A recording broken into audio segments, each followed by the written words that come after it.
Hello and welcome. Let's talk about sex, baby. Let's talk about all the good things and the bad things that may be. Even if you're not a 90s kid, I hope you get the reference. What does sex have to do with the brain? Well, ever wonder why your brain occasionally shuts down? Or loses focus during sex while there's 5 million other thoughts racing through your head? These things can have a huge impact on your experience with sex. If you think of your body like the complex machine that it is, your brain during sex is just one of the multiple tabs that's open and running. Let's take a look at it. Here are 6 things that sex does to your brain. Number 1, activates your libido. Well, this one makes sense. Libido, by definition, is sexual desire. Go ahead and look it up. We don't mind. Of course, you likely also know that you can have a high, low, or medium libido.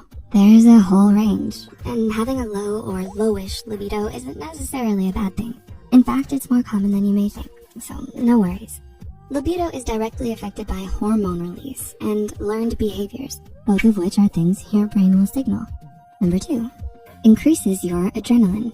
Your heart is racing, your skin is flush, and your breathing is at a faster rate. Are you about to do the plunge on a roller coaster? Or are you engaging in foreplay? Well, guess what? Those symptoms are caused by the same hormone, adrenaline, or epinephrine if you're American. Even more interestingly, adrenaline spike isn't picky. Colonel Brainy McBrain will order those adrenaline troops to charge forth upon any anticipation of a heightened state, be it foreplay or a near-death scenario. That's right. If you associate that adrenaline excitement with good times, you may find yourself getting aroused in some unexpected situations. Number 3, releases dopamine and serotonin. Nay, usually sex isn't a solitary activity, and hormone release during sex isn't either. Sex is a completely normal and healthy thing, so adrenaline's going to be partying with some feel-good besties. And these besties are dopamine and serotonin, who are 2 of the 3 happy hormones. These 2 are BFFs, often working together. Serotonin provides happiness, focus, and tranquility, while dopamine provides tremendous pleasure. Suddenly the term, "that's dope," makes much more sense. Number 4, the 2 O's. We're talking about sex, so you probably instantly know what the first O is. It's also known as the climax, or the little death in French. Seriously, it's called la petite mort, which translates to the little death. Orgasms can be so powerful as to mimic a near-death experience. So the adrenaline rush was kinda right. The second O is for oxytocin, the 3rd of the happy hormones.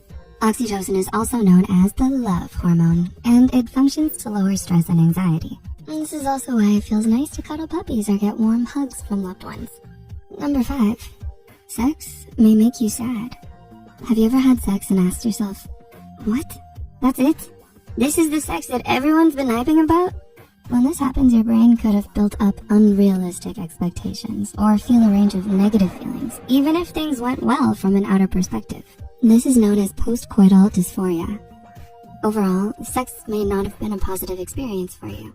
Maybe it was messy or embarrassing and that affected you. But on the darker side of things, if the association was mostly negative, sex may include trauma. But if you're comfortable with your partner, try talking about it in an honest, open way and deciding together what to do next. In the end, sex is a good, natural, happy, and healthy thing, and you deserve to experience it that way. And number 6, it helps with your sleep. Sex is physical. Yes, we know you knew that. It just bears repeating since it relates to this point.